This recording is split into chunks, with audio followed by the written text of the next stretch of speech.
Hürmetlik vatandaş, bugünkü leksiyalarımızı başlayımız.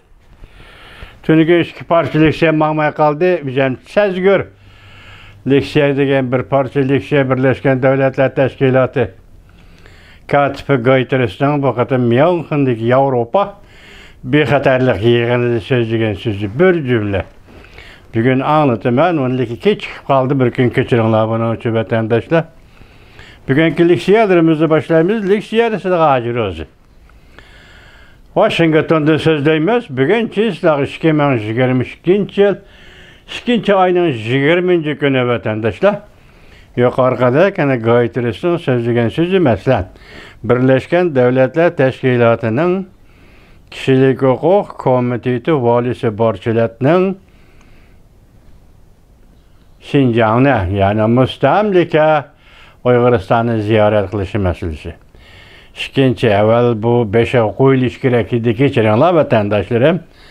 Ondan Rusya'nın Ukrayna'ya tecavüz kılışı meselesi de Amerika Koşmuş Ştatlarının prezidenti Joe Biden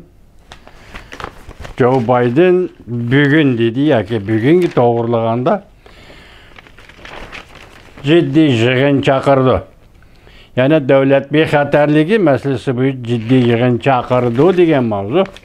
Hazır şu mavzu sizlerge leksiya sözleyimiz vatandaşlar. Mavzumunda Prezident Joe Biden şembe günü Ukrayna meselesi bu ciddi devlet bexatarlığı yığını çakırış yani bugün bana yakşembe günü dedim 20. günü bugün. 2. ayının 19. günü Devlet Bexatarlık Komiteti azaları bilen görüştü. Mavzula haber 2. ayının 20. günü Amerika Avazı'nın Xitay Til Programı ilan kıldı.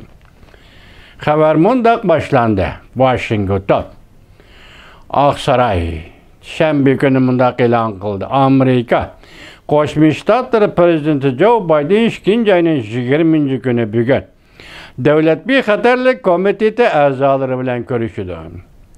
Oxşaşlı bir vaqtda Aksaray Axbarat İşxanasının katibi Jen Psaki ta'kidlab mundaq ko'rsatdi. Rossiya har qandaq bir vaqtda degidek Ukraynaga tajovuz qilishi mumkin.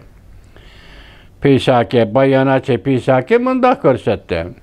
Prezident Joe Biden şembe günü Mağun Prezident Kamala Harris'nin Münhen bexatarlık yığınıda, Avrupa bexatarlık yığınıda uçuruşlar doğrusu bergen kıskaça malumatını anladı. Mağun Prezident Kamala Harris şembe günü Münhen'de Garp devlet başları bilen görüştü. Cümleden NATO'nun katibi Stoltenberg, Avrupa İttifak Komiteti'nin reisi Anderleyen, Germaniya vaziri Olaf Scholz hem de Ukrayna Prezidenti Zelenski bilen görüştü. Ukrayna'nın şarkıda zemberek oklarını etiş yukarı örlügen sürü Rusya Prezidenti Vladimir Putin her bir manvergi yüze bir vasıta katlaştı. Avrupa Bexatarlık Teşkilatı'nın küzetkiçi erbapları doklatımında görsetti. Şembe günü bir gün Ukrayna'nın şarkıda 1500 kıtım uruş, toxtuş, kilişimigi xilap hareketler yüz berdi. Rusya Devlet Müdafiə Ministerliği mundaq dedi. Şembe günü ötküzülgen hərbi manver suastı parxotlardan harekete koyup berişni meşguldi ve meşguladigan manver oldu. Kreml sarayı mundaq ko'rsat. Bu qatımqı manver keçirenler oldun planlangan manver idi. Yani askeri kısımlarının uruşqa tayyorlik qilish ahvolini tekshirishni maqsad qiladi. Rusya Prezidenti Vladimir Putin ve Belarusya Prezidenti Lukashenko bu manverini kurak kıldı.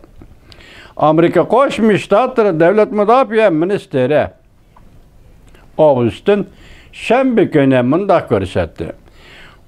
150 mingdan artıq Rusya askeri kısımları Ukrayna chegarasiga toplandı. Her qandaq vaqt hücum qilishga tayyorlan. Litva prezidenti Amerika Qo'shma Shtatlarining Litvaga o'rlashtirgan askariy qismlarni ko'paytirishni talab qildi. Germaniyada München Yevropa bexatarlik yig'inida qatnashgan ma'mur prezident Kamala Harris ogohlantirib mundaq ko'rsatdi. Rossiyaning plani yo'lga qo'yilishga boshladi. Rossiyaning tajovuzchilik o'yini bor. Lekin biz bu o'yinni allaqachon tanishdik. Bu o'yinlar bizga allaqachon tanishdik o'yinlardir. Ma'mur prezident Harris mundaq ko'rsatdi. Amerika NATO'ning shimoliy qanotini kuchaytirdi. Rossiyaning tajovuzchilik qartilgan ikkinchi bir xil tahdid paydo qildi. Rossiyaning tajovuzchiligi qartilgan ikkinchi bir tahdid paydo qildi. Amerika NATO'ning shimoliy qanotini kuchaytirdi. NATO'ning kotibi Stoltenberg shanba kuni München Yevropa bexatarlik yig'inida mundaq ko'rsatdi. Rossiya Ukrainaga tahdid solayotdi. Undaqda Rossiya o'zi aytganda kichik NATO'ga emas, texnik ko'p NATO'ga duch keldi. Rossiya Ukraina chegaralaridan har qanday bir askariy qismni chekindirmadi.